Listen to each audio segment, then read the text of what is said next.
ফকিন্নির বাচ্চা এত ঘোকন দিনু তাও আবার কল দিছু তুই কি আর ঝুরি। হ্যালো এই ফকিন্নির বাচ্চা কল দিছু কে? তো কইনি যে তো ভাত আর আমি খামু না। ফকিন্নির বাচ্চা বিয়ে করে আইসে দেখি ফকিন্নির বাচ্চার অভাব অনটনের সংসার।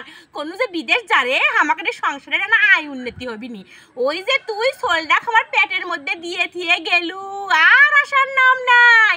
10 বছর পর সে তুই 3 মাসের ছুটি আবার সে দেশত আসলু। আর সে তুই 3 মাসের মধ্যে আবার এটা পেটো থামার সোল দিলু দিয়ে তুই আবার বিদেশ চলে গেলু। তোকে এতবার করে করছি হারামজাদা আমাকে রে বাড়ি ঘর সব হয়ে গেছে রে, তুই আর বিদেশ পড়ে থাকিস নাই দেশও তাই রে।